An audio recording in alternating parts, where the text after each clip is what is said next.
Donc, je m'appelle Marilyn Fortin, je suis directrice à Ringuette Québec. Je suis ici au nom de Ringuette Canada pour vous accueillir dans ce webinaire.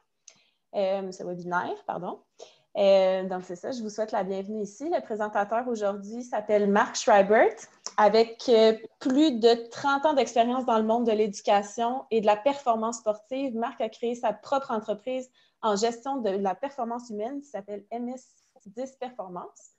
En avril dernier, pour répondre à la pandémie, Marc a également créé la communauté de partage Coaching Efficace qui compte maintenant plus de 2300 entraîneurs de différents sports et provenant de plusieurs pays.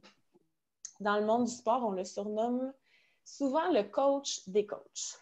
Donc, Marc, je te laisse la parole. Bien, bonjour tout le monde. J'espère que vous allez bien. Ça me fait plaisir de voir quelques noms que je reconnais.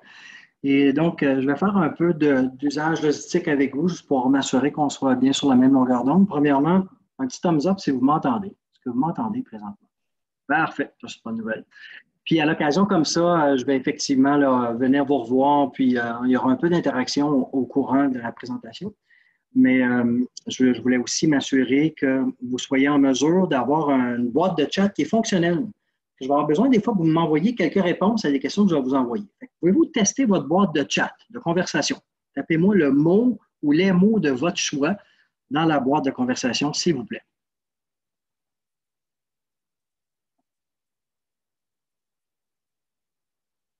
Super. Et pendant que vous faites ça, je vais retourner à notre point de départ.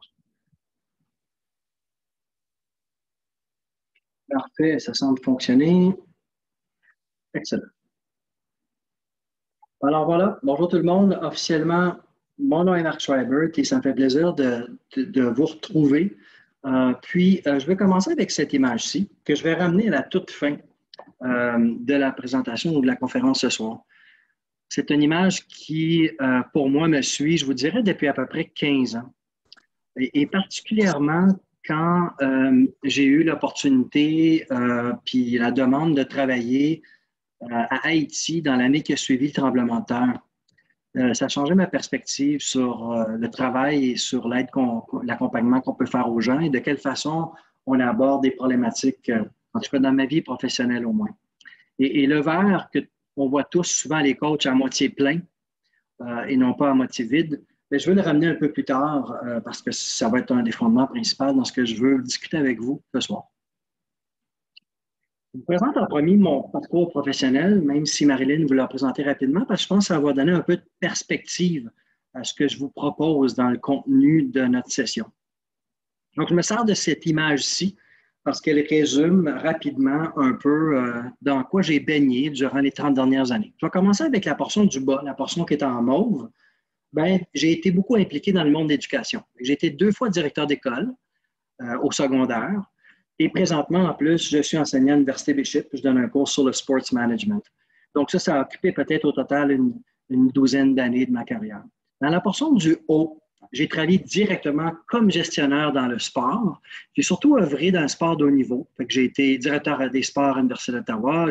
Pendant 4-5 ans, j'étais responsable de tous les services de performance à l'INS Québec, au fond, l'institut qui est responsable là, de desservir au niveau médical et scientifique une douzaine d'équipes nationales olympiques quand même basées au Québec et à Montréal. Puis, jusqu'à temps que la pandémie frappe, j'étais à la direction internationale du coaching au Cirque du Soleil. Donc, souvent, au Cirque du Soleil, cette entreprise-là qui s'est effondrée en mars, on voyait surtout les artistes, 80-90 artistes par spectacle. Et dites-vous que c'était une business qui avait 250 coachs qui gagnaient leur vie à temps plein là-dedans. Partant des coachs acrobatiques, des coachs de danse, des coachs de théâtre. J'avais même des coachs de chant, des coachs de musiciens. Et donc, là, c'est ce que je faisais jusqu'au 13 mars dernier. Dans la portion qui est à gauche, en rouge, je pense que c'est important de vous parler du fait que depuis 1994, comme un genre de fil conducteur dans ce que j'ai fait, juste vous assurer que vous soyez sur mute si possible dans votre connexion.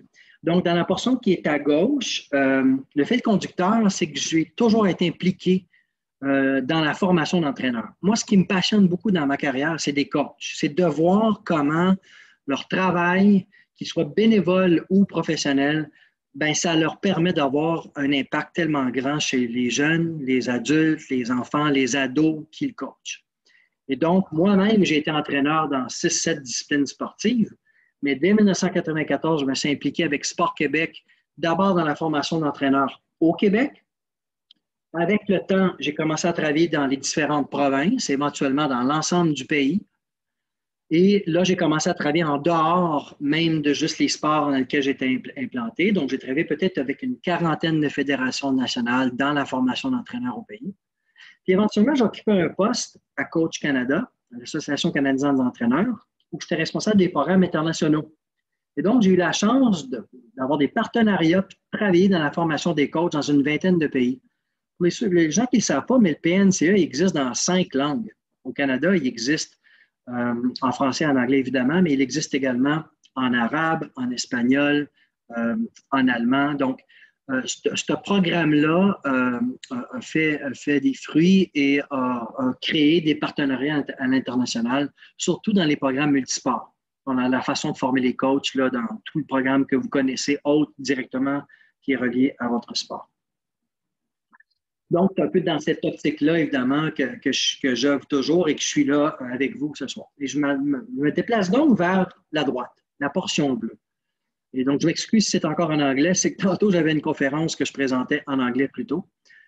Et dans ce cas-ci, donc, quand le sport s'est effondré, s'est arrêté, en tout cas en mars, je me suis donné quelques semaines. Je voyais bien que le monde des arts professionnels et de l'entertainment n'était pas pour repartir de sitôt.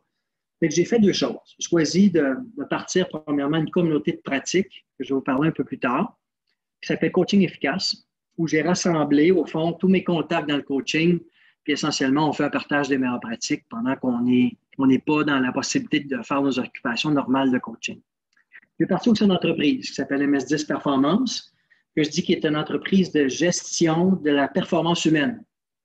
Pour moi, la performance humaine, elle se retrouve partout.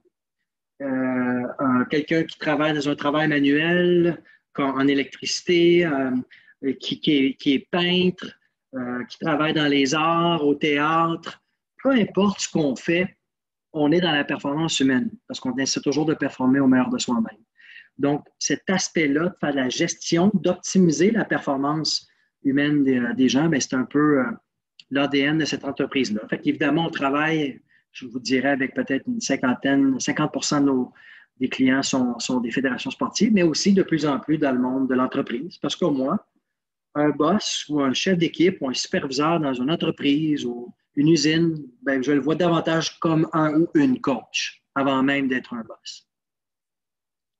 Donc, je trouve ça important de mettre la table de cette façon-là avec vous. Ça vous donne une perspective sur quelles sont les lunettes que je porte quand je m'adresse à vous ce soir. J'ai donc une première question à vous poser. C'est un peu le nom que je veux me servir un peu durant l'ensemble de la thématique de la soirée, qui est comment je me pousse, moi, à être meilleur comme coach. Je demande ça constamment à mes athlètes. Vous demandez ça à vos joueurs, vos joueuses qui jouent à la ringuette. Vous leur demandez constamment de s'améliorer sur plein d'éléments que vous coachez année après année, semaine après semaine, pratique après pratique.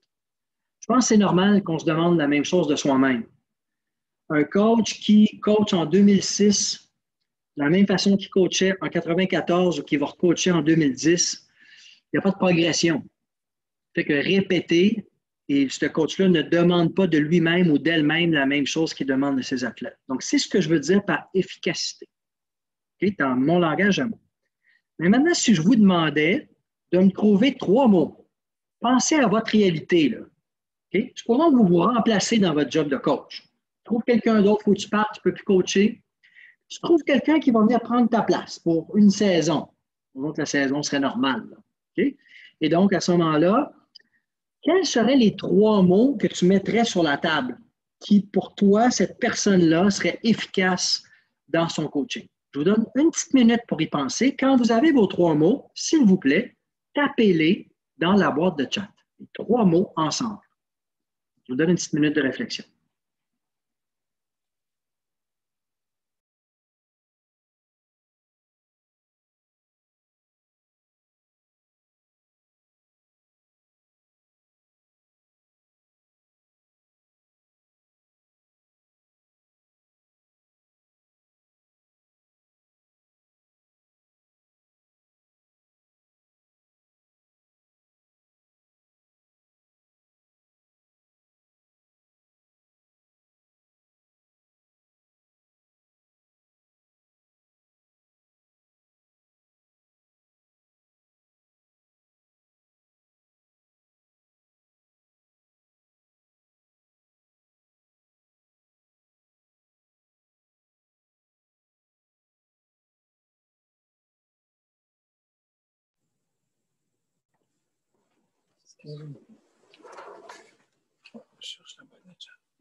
On est en mesure de lire un peu les réponses qui sortent. Je vous laisse compléter, là.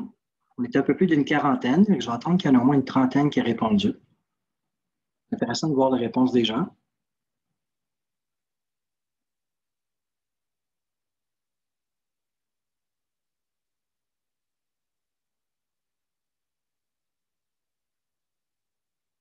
OK, un autre petit 20 secondes.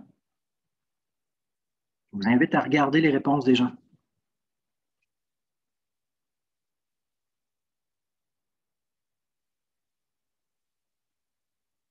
OK, je vais faire ce que j'appelle, moi, une conversation ou un petit débrief en bulle. Et si je reviens à notre présentation, je viens de vous faire réfléchir un peu. Vous avez rapidement répondu à ma question dans la boîte de chat. Je vais avoir une conversation que j'appelle un genre de débrief en bulle. Donc, je vais inviter Daniel Jobin. Peux-tu venir ouvrir ton micro?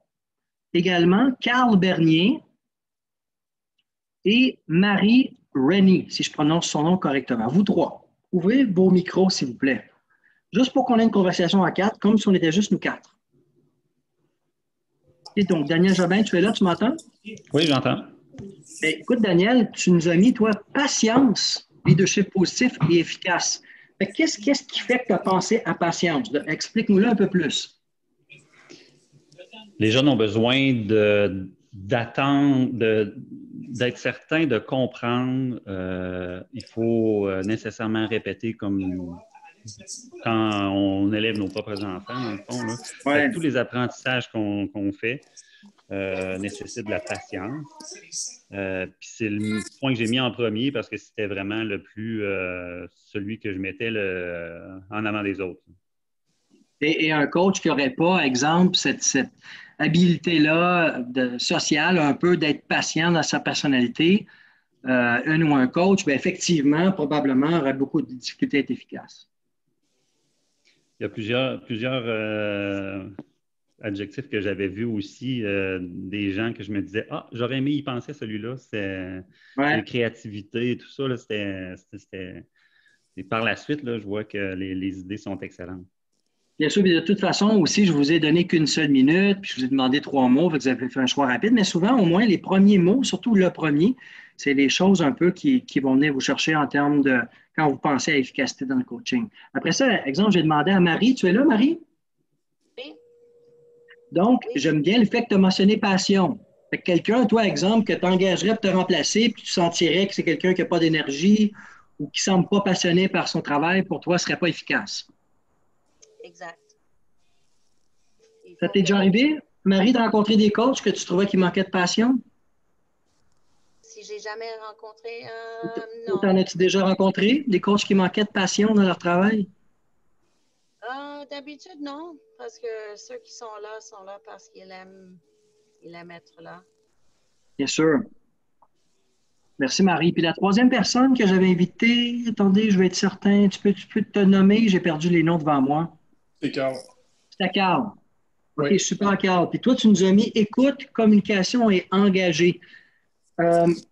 Selon toi, dans tes mots à toi, la différence entre écoute et communication, explique-nous ça. Bien, l'écoute, c'est vraiment de voir ce que les athlètes ont besoin de faire, de comprendre, d'être à l'écoute de leurs questions, d'essayer de mieux leur expliquer. La communication, c'est vraiment tout ce qui est d'explication. Puis je pousserais même à aller jusqu'à la communication aux parents de ces athlètes-là, s'assurer que tout le monde est au courant de toute l'information qu'on peut leur transmettre. Super. Merci, Carl. Et ce que je vais retenir de ce que tu viens de mentionner, tu as bien raison. Hein? Puis je suis content que tu aies mis écoute en premier, parce que quand on fait de la formation de leadership, on dit qu'un bon leader, ça devrait être un bon communicateur. Et la toute première compétence qu'on développe, c'est l'habilité à écouter. Et écouter de façon attentive, écouter avec empathie. Et on veut s'assurer que la personne soit d'abord capable de se mettre et de bien comprendre la personne qui est devant elle. Ça, tu sais, je pense que vous allez vous reconnaître un peu, vous allez penser à des coachs quand je vais vous dire, il y a une différence entre avoir quelqu'un devant nous, là, que tu as l'impression qu'elle, cette personne-là, elle parle à quelqu'un. Elle ne parle pas avec quelqu'un. Pas une grande différence, mais pourtant c'est énorme. Parler à quelqu'un ou parler avec quelqu'un. Donc, automatiquement, il y a la notion d'écoute qui est. Et donc, dans l'efficacité d'un coach, c'est clair que tu souhaites qu'il y ait cette ouverture-là entre les deux. Et ce qui n'est pas toujours le cas. Des fois, il y a des athlètes qui deviennent coach du jour au lendemain, puis c'est une des compétences qui n'est pas naturelle nécessairement dans leur personnalité. Hey, merci à vous trois, Carl, Marie, et puis le tout premier, que j'ai tellement de noms devant moi. Je m'excuse. Qui était la première personne qui est intervenue avec nous? Daniel. Daniel, merci à toi. OK. Je poursuis. Merci à vous trois. Donc, peu importe la propre définition que vous y donnez, parce que si je vous donnais 30 minutes pour réfléchir puis arriver avec quelque chose qui est plus, selon vous, un bon résumé de ce que c'est un coach efficace ou du coaching efficace, vous auriez peut-être une réponse davantage étoffée, puis vous auriez peut-être fait quelques ajustements, parce qu'effectivement, on voyait sortir les réponses. Puis je suis convaincu qu'il y en avait une couple qui avait le goût de changer un mot sur les trois qu'ils avaient tapés. Mais moi, je vais vous présenter un peu, parce qu'on a toute notre propre vision selon le bagage de coaching qu'on a. Donc, je trouve qu'il n'y a jamais vraiment de mauvaise réponse à cette question-là, mais il y a notre réponse à nous. Fait que le coaching efficace, de mon côté, je le vois comme étant une responsabilité face à trois pôles particuliers. Le tout premier, c'est les athlètes et les jeunes qui sont devant moi. Le deuxième, c'est moi-même comme individu. J'ai moi-même ma personnalité, j'ai moi-même mes forces, mes faiblesses, des connaissances que j'ai, des compétences peut-être que j'ai ou qui me manquent. Fait que moi, comme coach, mes athlètes, puis attention, le contexte dans lequel je coach. Si je vous amène là-dedans, puis je vais un petit peu plus loin dans le détail, okay, pour que vous compreniez bien un peu l'esprit de ma pensée. Je vous amène ici. Puis là, on va regarder un à la fois. Et donc, si je commence avec vos athlètes et vos jeunes, qui est le premier pôle dans le coaching efficace, et donc, c'est de s'assurer de comprendre les athlètes qui sont devant nous. Là, j'ai choisi deux images volontairement qui démontrent peut-être un niveau de développement plus avancé. Puis clairement, un match de ringuette chez les enfants où on est en mode initiation récréatif. Donc, évidemment, n'importe quel coach, on se dirait, comprendrait ça en partant, qui est leur objectif ou le niveau ou encore spécifiquement la section dans laquelle ils évoluent. Et donc, on pourrait penser ça, mais on pourrait aussi s'imaginer qu'un athlète qui a été très, très, très compétitif devient coach du jour au lendemain et peut-être ne s'arrête pas, elle ne s'arrête pas pour réfléchir à la raison pour laquelle les jeunes ou les ados sont devant eux et quels sont leurs propres objectifs à eux, leur potentiel, puis évidemment, leur individualité. Là-dessus, je m'arrête une petite seconde parce que j'adore un de mes mentors en coaching. Vous allez peut-être le connaître. Il m'a entraîné, puis surtout, il m'a formé à l'Université de Montréal. Il s'appelait Charles Cardinal. Lui, il disait toujours, le coach efficace, c'est celui ou celle qui ne coach pas, exemple, José, et qui ne coach pas la ringuette. Il coach José, qui joue à la ringuette. Donc, à ce moment-là, la petite différence dans la vision des choses fait que je suis beaucoup conscient de l'individu qui est devant moi, même si je suis dans un sport d'équipe. OK, je reviens ici. Donc, bien comprendre, pour être efficace, ça peut se faire seulement si je tiens compte de la réalité, d'abord et avant tout, des athlètes et des jeunes qui sont devant moi. OK? Deuxième, le contexte. Est-ce que je suis effectivement, puis j'ai regardé l'ensemble de votre documentation hier, là, les différentes ligues, votre structure de compétition, les niveaux, j'ai trouvé quelque chose qui s'appelle Viens essayer la ringuette, mais j'ai regardé un peu le contexte, puis même au niveau national, la Ringuette Canada, le développement à long terme du joueur, du coach et même de l'officiel dans votre sport, vous avez ça. Donc, il y a beaucoup de structure. Et donc, je pense qu'un coach efficace se doit d'abord, ou elle se doit d'abord de dire, OK, moi, c'est dans ce contexte-là que je coach. Donc, je vais tenir compte de ça dans la façon que je vais structurer l'ensemble de mes interventions. Okay, donc, le contexte, catégorie, niveau, puis aussi ressources disponibles. Je n'ai peut-être pas les heures de glace que j'aimerais avoir, je n'ai peut-être pas de l'aide, je suis tout seul, il n'y a pas de parents vraiment présents quand je le fais, peu importe le contexte. Il faut être conscient de ça, sinon je ne pourrais pas être efficace. Je dois en tenir compte. Puis finalement, le troisième, qui est celui que je veux vraiment adresser avec vous ce soir, c'est vous comme coach.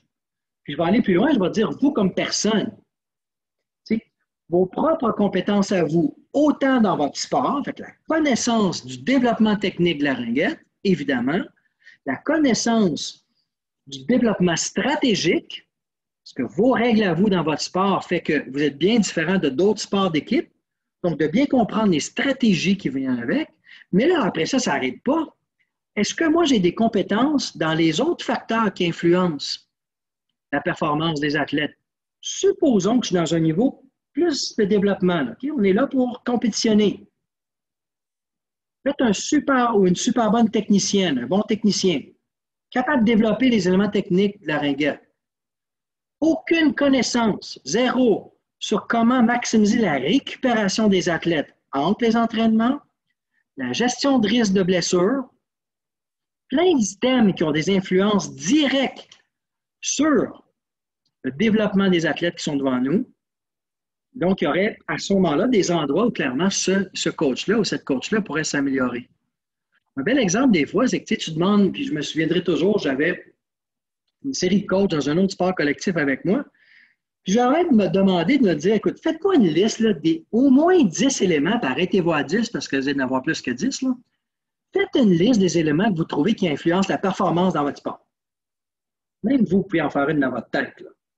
Qu'est-ce qui influence la performance dans un match? Le sport, tu sais, la vitesse, le coup de patin, est-ce qu'il est capable de bien manier le bâton? Et là, ça n'arrête pas. Là, éventuellement, tu vas sortir un peu de l'aspect technique. Tu vas commencer, sa compréhension un peu des types de contre-attaques qu'on a, nos défensives, ça va avoir un impact sur la performance. Là, ça, tu vas continuer, tu dis, attends une minute, là, supposons qu'elle n'a rien mangé depuis 24 heures. Ou elle n'a pas dormi le soir d'avant. Ou encore, à chaque fois qu'un parent est dans les estrades, n'est pas capable de maintenir sa concentration. Et là, tu tombes dans les habiletés mentales. Tu tombes dans le physiologique, qui est la préparation de la performance, donc nutrition, hydratation. Et là, tu te rends compte qu'il y a des facteurs qui influencent la performance. Il y en a des tonnes. Tu ne peux pas toutes les contrôler, mais il y en a des tonnes. Il y en a que tu peux contrôler, par exemple. Ça, je pense qu'on est en droit de s'attendre à un coach qui développe ces compétences-là et ces connaissances-là. Il n'a peut-être pas besoin, il n'a pas tout besoin de les avoir tout de suite. Si elle ou lui évolue, évidemment, dans une situation où le contexte est davantage le développement de la compétition, puis que la personne est capable d'être honnête envers soi-même puis de dire si je fais une liste de tous les éléments que je devrais connaître ou les compétences que je devrais avoir, il y a 5-6 affaires qu'il faut que je continue à travailler. Ce qui revient à mon point de départ. Le coach efficace devrait être lui ou elle qui va constamment s'améliorer, de mieux coacher demain que je coach aujourd'hui. C'est ce qui est la thématique générale de notre conférence. Et donc, le tout dernier point que vous voyez en bas, là, votre ouverture à progresser comme coach. Ça, là, moi, là, c'est ce qui définit le coach qui est excellent en termes d'efficacité, celui qui est bon. Et j'ai eu l'opportunité de travailler avec des coachs olympiques, des coachs de haut niveau, des coachs pros, ne sont pas tous efficaces. Peut-être qu'ils sont des super techniciens ou des super stratèges, mais ça s'arrête là. Une chance qu'ils ont une équipe autour de eux pour faire le reste ou pour contribuer au reste. Mais là où la coach qui comprend l'importance de se dire où je suis aujourd'hui comme coach, je ne vais pas être là en février 2021. Il y a une ou deux affaires qu'il faut que je continue à améliorer. Peu importe où tu vas le chercher. Okay? Donc, c'est la définition que je voulais vous amener de mon côté. Ça vous permet de voir un peu les 3 mots que j'aurais probablement choisis pour mettre dans la boîte de chat. Ça aurait été contexte, moi et mes athlètes. Quelque chose comme ça que j'aurais mis de mon côté. Mes réponses ne sont pas meilleures que les vôtres. Mon objectif, c'est de vous partager ma vision de ma définition du coach efficace. OK. J'ai une deuxième question pour vous. On va encore se servir de la boîte de chat. Mais pensez-y avant de répondre trop vite cette fois-là. OK? Pensez-y. Si je vous demandais, OK, ça a d'allure, Marc, ce que tu dis là, c'est vrai que si je demande à mes athlètes d'être meilleures joueuses en 2021 qu'on l'est présentement, parce que ma job, c'est de les faire progresser. Mais c'est normal que je demande la même chose de mon côté. Fait que là, je vais te demander comment. Comment, toi, comme coach, tu peux t'améliorer de façon continue? Pas juste une fois. J'ai fait ma certification en 94, c'est fait. Comment on peut s'améliorer? Puis, vous pouvez même, là, vous tapez plus que des mots. Vous pouvez vous taper un genre de petit texte. Là. Vous pouvez taper une phrase ou deux. Style une phrase sur comment je peux m'améliorer, puis une petite phrase sur le pourquoi, si vous voulez répondre à la deuxième question. Et c'est surtout la première question qui me préoccupe. D'accord? Comment je peux faire pour m'améliorer de façon constante? Réflexion individuelle. Quand vous êtes prêt, tapez votre réponse dans le chat.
Une minute.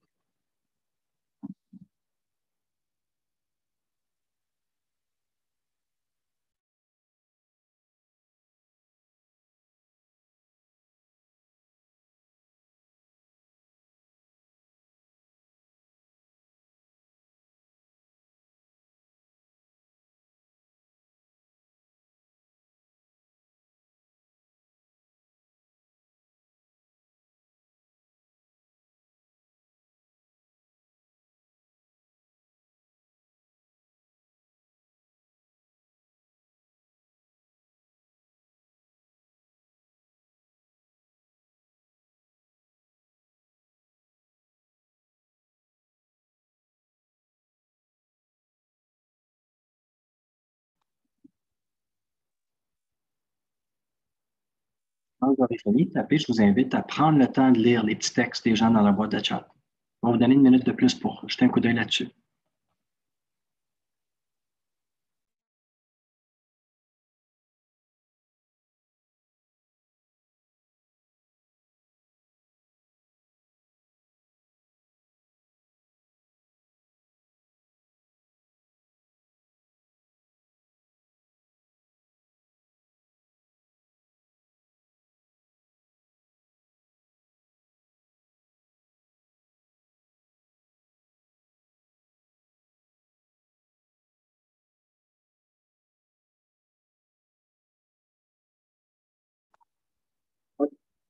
Arrêtez, puis vous pouvez poursuivre. Là. Je sais qu'il y en a qui sont en train de la taper, leur réponse.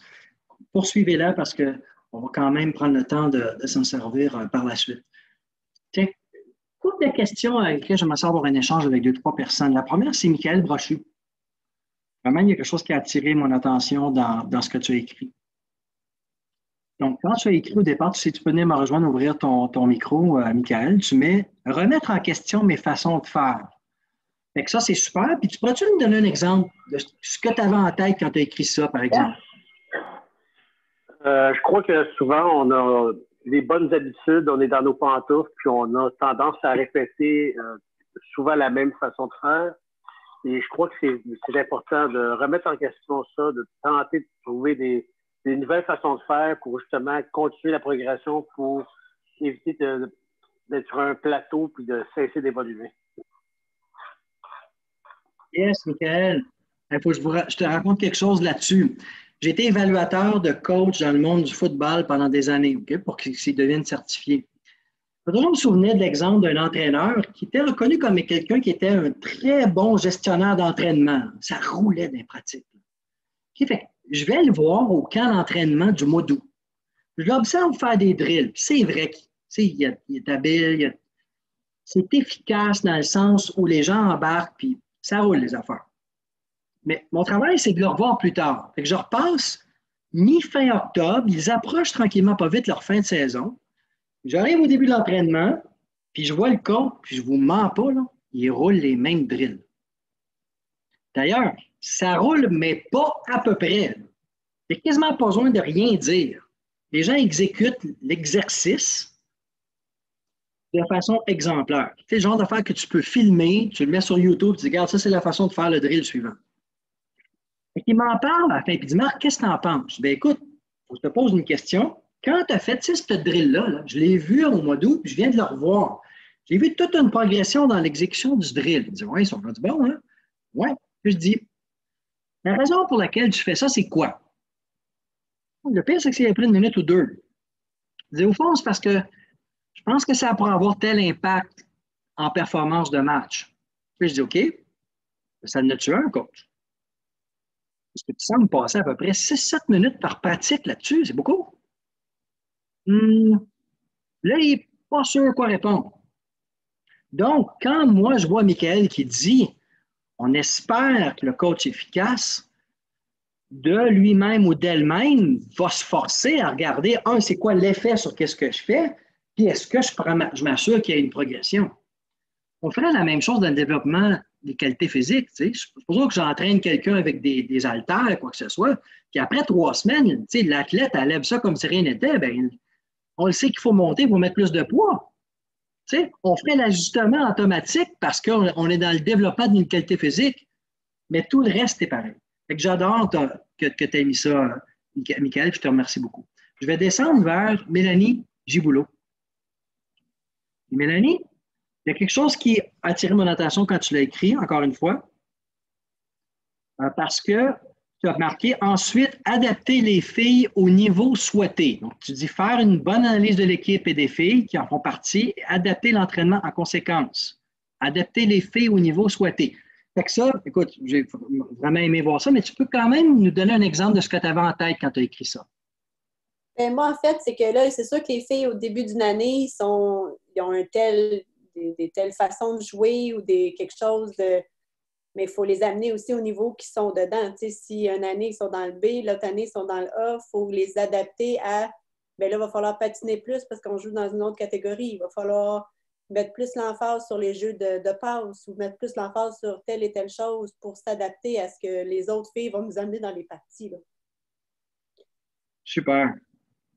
Mélanie, c'est la base même de ce qui s'est passé il y a à peu près 15 ans qu'on a compris qu'il fallait adapter encore plus que jamais le sport aux jeunes.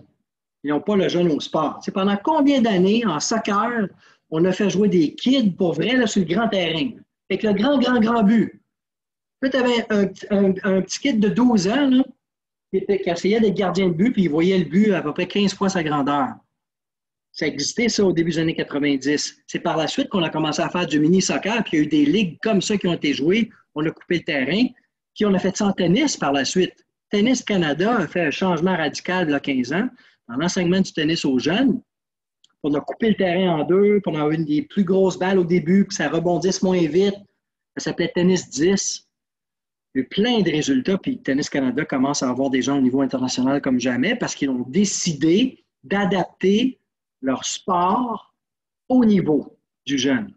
Fait que si on a un coach qui se pose la même question, une coach qui se pose la même question, on est en business. Fait que merci pour ça, Mélanie. Ensuite, j'aimerais ça poser une question. Viens me rejoindre Robert Burns. J'utilise un mot que j'adore, puis je vais en parler un peu plus tantôt à ma sauce à moi. Inspiration. Tu as commencé avec ça. Fait que j'aimerais ça que tu nous expliques pourquoi tu as commencé avec ce mot-là. Bien, ça fait bien des années que je suis entraîneur des équipes de mes propres filles. Et puis, une de mes filles s'est progressée assez pour atteindre le niveau A de son association. Et avec mon niveau de certification, je ne suis pas permis d'être coach de A. Okay. Et c'était la première saison que cette fille-là, ma fille, ne m'avait pas son papa comme entraîneur. D'accord. Et de pouvoir apprécier sa progression cette année-là et d'être en merveille en observant l'entraîneuse de cette équipe-là. J'en ai pris pas mal de leçons pour revenir à mon niveau d'entraîneur au niveau B, à d'autres niveaux d'âge. J'avais tellement de perles et que je suis très content que j'étais assez ouvert d'être convaincu qu'il y avait bien du monde meilleur que moi et pour que je puisse améliorer moi-même comme entraîneur, il faudrait absolument m'inspirer des autres. C'est tout. C'est bien en plus, le fait que on peut être inspiré comme coach. Je l'espère d'ailleurs. Tu sais, souvent, nous, on inspire les jeunes. C'est une de nos tâches, c'est de les inspirer pour qu'ils poussent davantage, qu'ils continuent à s'entraîner. Mais nous aussi, on a besoin d'être inspirés. Merci pour cet exemple-là et la précision, Robert. Je vais terminer avec une intervention, puis le texte de Mélanie. Puis en passant, j'aurais pu prendre n'importe qui. Là, je suis un peu aléatoire, mon affaire. Mélanie Ménard. Je ne sais pas si c'est la Mélanie Ménard qu'on voit à TVA à la radio.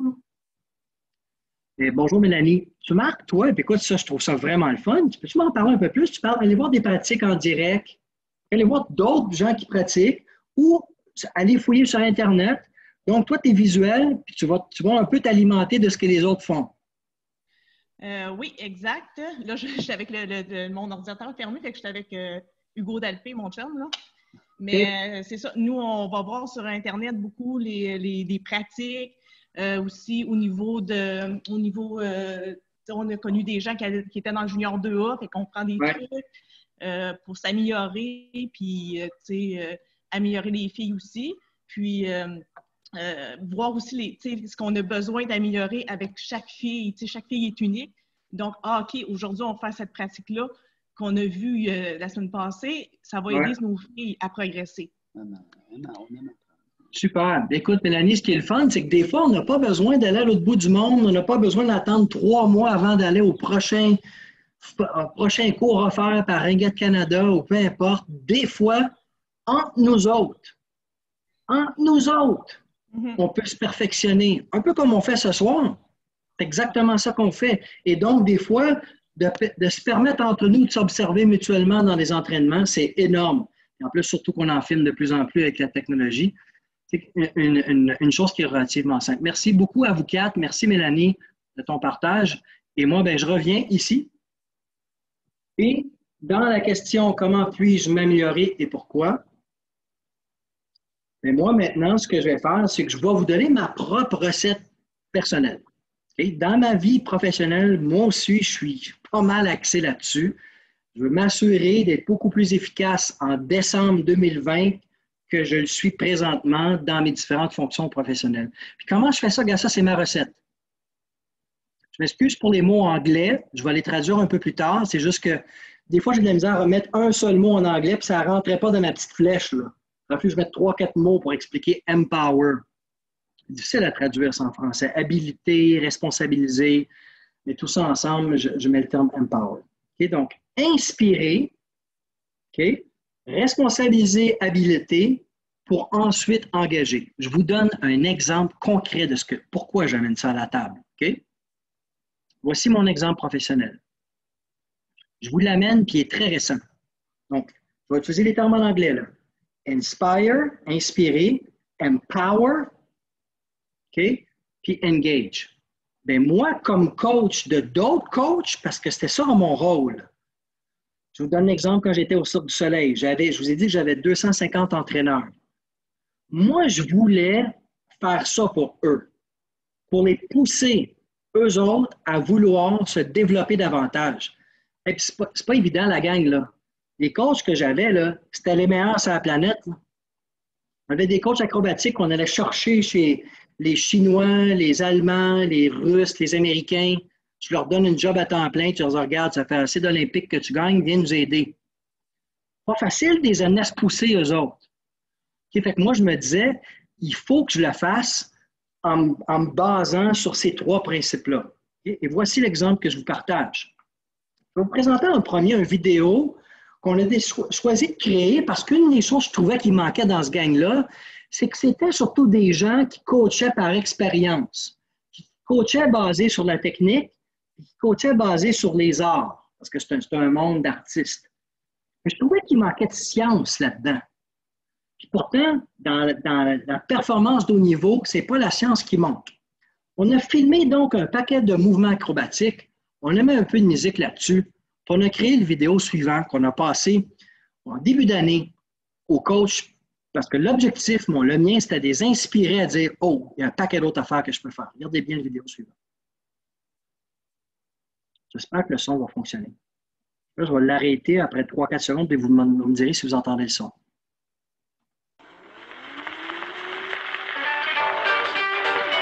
Vous entendez? Oui. OK, merci, je le laisse poursuivre. Ouais.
Je l'arrête là.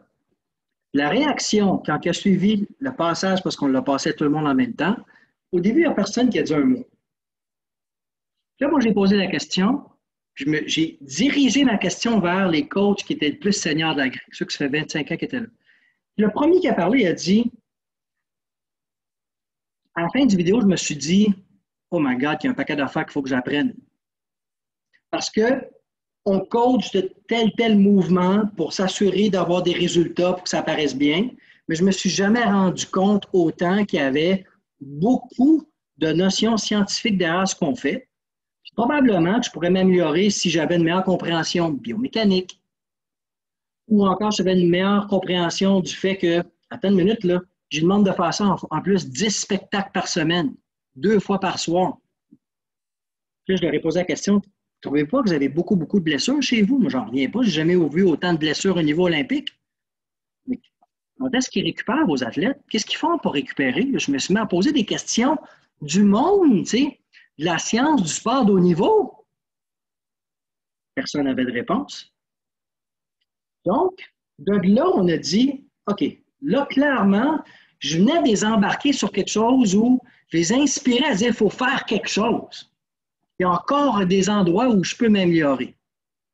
Pas le temps de le faire, on est sur la route tout le temps, quoi que ce soit. Fait que là, on a créé un petit groupe de travail, on a dit, c'est vous qui allez trouver de quelle façon on peut un peu plus améliorer 2 choses. La récupération entre les shows, on trouvait qu'il y avait des choses qu'il fallait faire, puis comment gérer les risques de blessures. On a dit, au fond, c'est des athlètes pros, il va falloir trouver des façons aussi d'inspirer les athlètes là-dedans. Regardez ce que les coachs ont produit par la suite. OK, fait Inspire, inspirer. Moi, puis le directeur médical, on a décidé de leur faire un tour puis créer cette vidéo-là.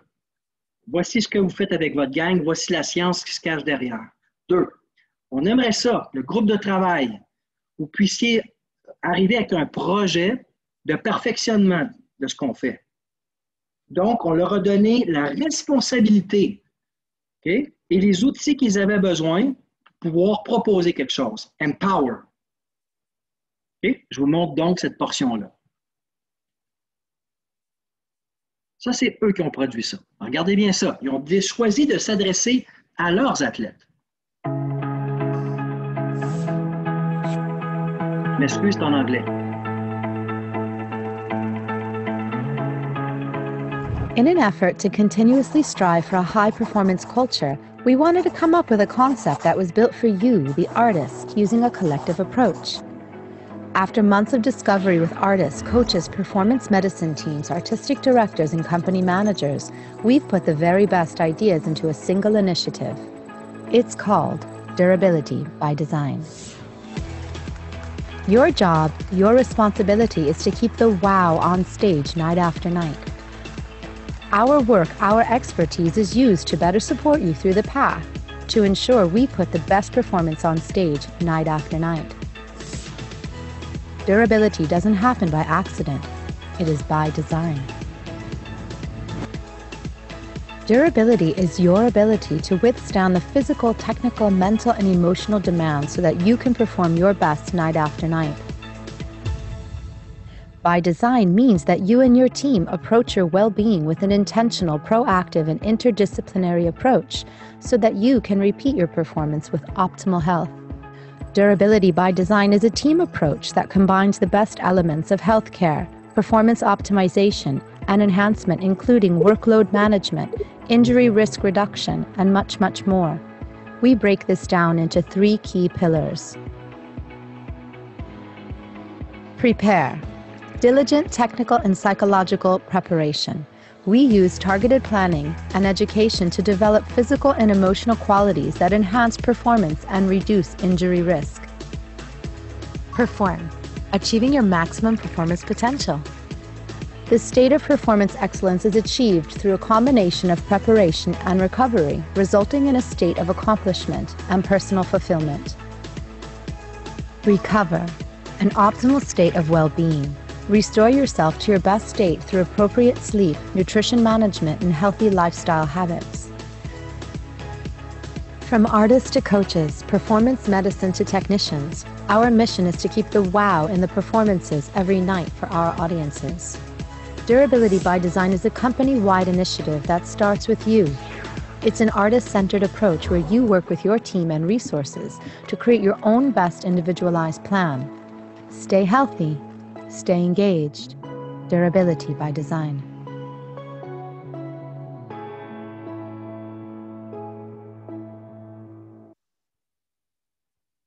Ça, c'est produit par les 12 coachs à qui on en a donné 3 mois pour proposer un projet de perfectionnement. Nous 2 autres. Bon, c'est sûr qu'on parle de gens qui avaient des moyens de s'organiser, mais moi, c'est le fondement que je vais vous parler. C'était simple. Ils ont dit, même si nous autres, on souhaiterait que les athlètes et les artistes soient meilleurs pour mieux récupérer, puis ça va nous aider à gérer les risques de blessures, même si on leur en parle, ça ne donne rien. Il faut nous aussi faire du inspire, empower puis engage avec eux autres. Il faut que ça vienne d'eux autres. Fait qu'ils ont dit, on va se servir de 3 mots. Prepare, perform, recover. Ça ne peut pas être plus simple que ça. C'est ta job de t'assurer de préparer, puis en passant, il y a tous les spécialistes suivants autour de toi. Pour que tu performes à ton max, tu es déjà pro là-dedans, mais après ça, récupère, parce que tu as un autre show dans 90 minutes, puis tu en as 2 autres demain. C'est pas vrai que tu peux t'asseoir et rien faire. C'est ce qui fait qu'à long terme, tu crées des blessures chroniques. Donc, ils ont trouvé une façon d'inspirer de leur côté leurs propres athlètes. Ils n'ont pas besoin de tous les moyens du monde pour adapter cette réalité-là. Fait que pour moi, à la question que je vous demandais, comment on amène les gens à vouloir constamment s'améliorer? Mais encore une fois, ça passe par d'abord les inspirer, ensuite leur donner la responsabilité de s'engager dans cette direction-là, et finalement, la 3e étape pour moi, c'est les engager. Des fois, tu as besoin de les partir un peu. C'est bien beau de les inspirer, puis leur dire, regarde, je te donne la chance de développer quelque chose. Des fois, il manque de temps, puis après 2-3 jours, ça part. Fait qu'une des choses qu'on a faites, nous autres, on a dit comme coach, regardez, on va vous donner un petit tableau Excel bien simple. Là. On va vous demander, selon vous, qu'est-ce que vous faites déjà là, pour vous préparer avant la performance? Qu'est-ce que vous faites déjà, exemple, pour mieux récupérer ou pour vous aider pendant que vous performez? Qu'est-ce que vous faites déjà?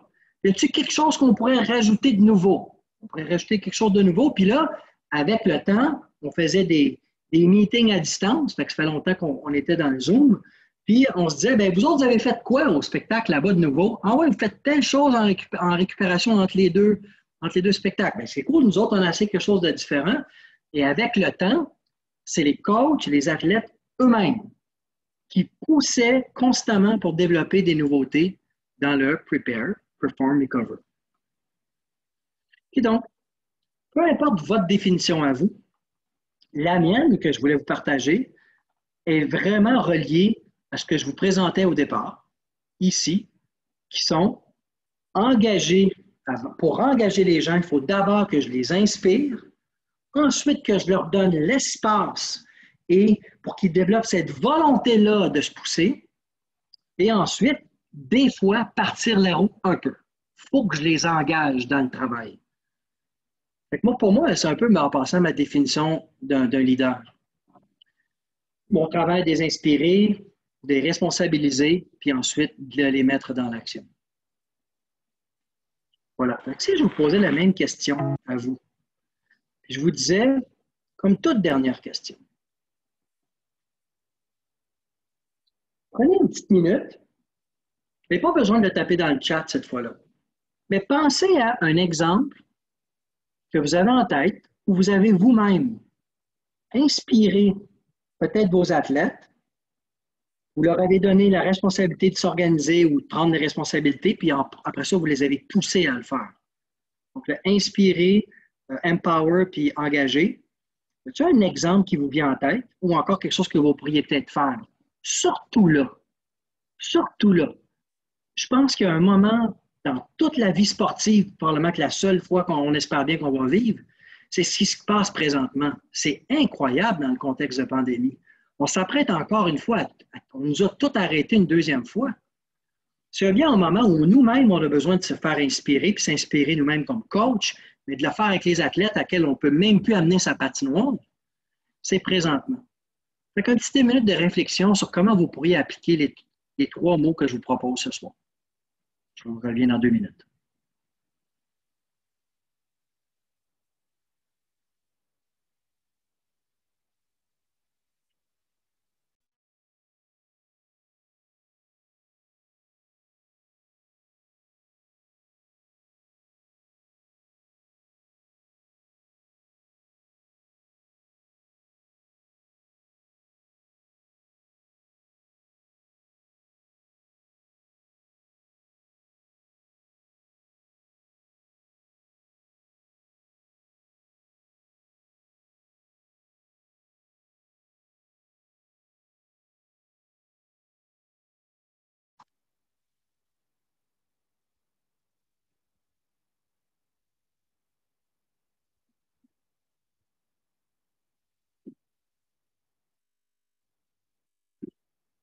Cette réflexion-là, vous n'allez pas y répondre en 1 minute. D'accord? J'espère instiguer chez vous l'intérêt de vouloir y répondre. Puis moi, je fais un dernier partage.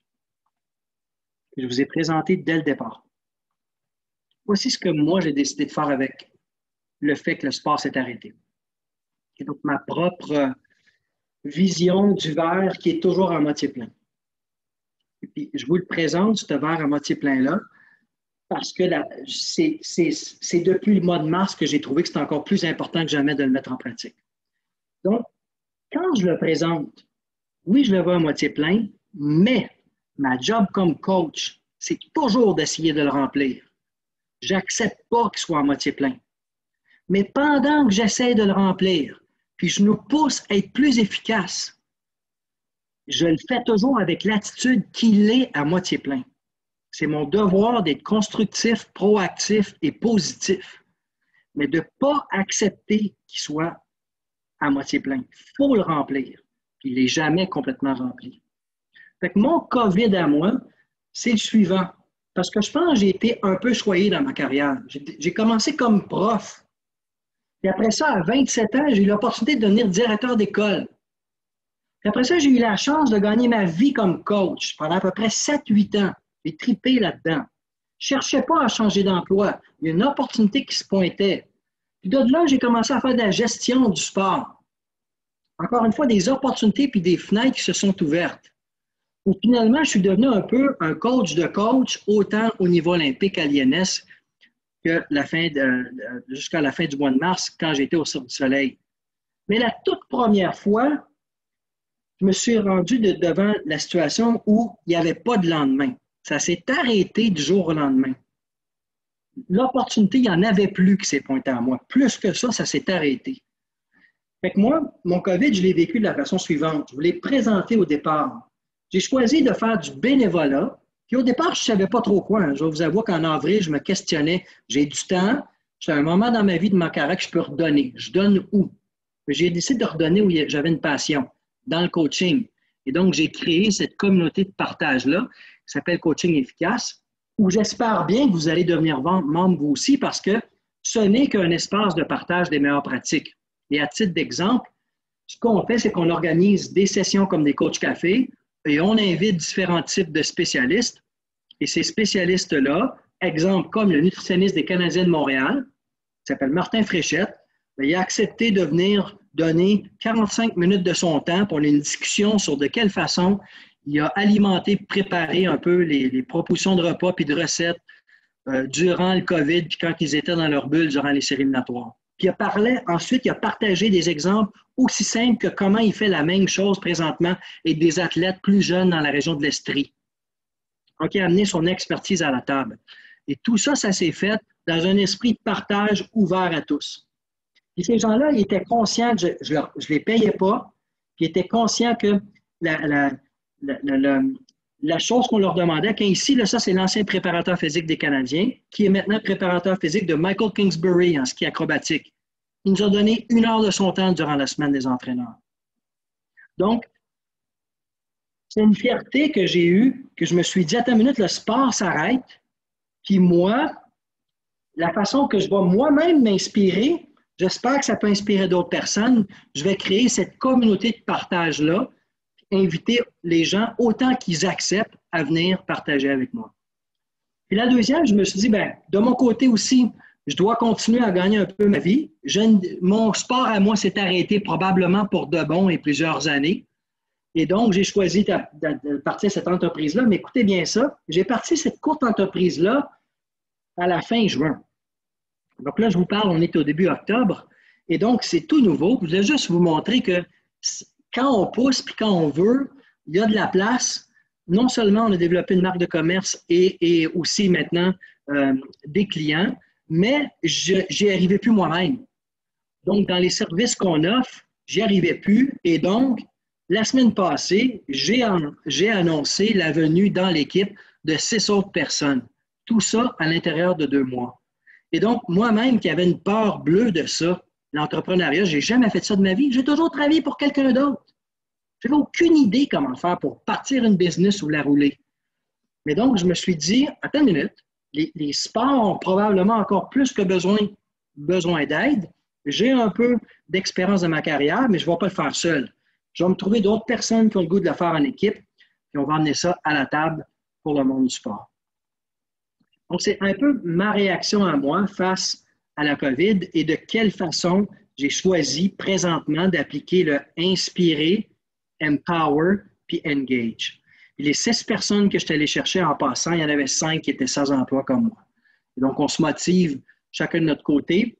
Je suis vraiment content que vous soyez là avec moi parce que cette conférence-là, je l'ai développée dans les dernières semaines, puis je m'apprête à la donner à plusieurs autres sports.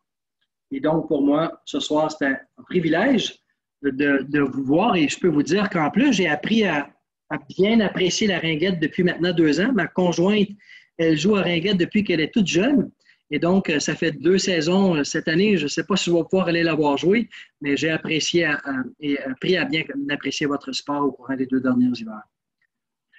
Sur ce, je vous dis un grand merci de votre présence. Je ne sais pas ce qui vous a inspiré à donner 60 minutes de votre temps comme ça, un mardi soir. Bravo à vous et j'espère qu'on pourra garder contact dans le futur. Merci beaucoup.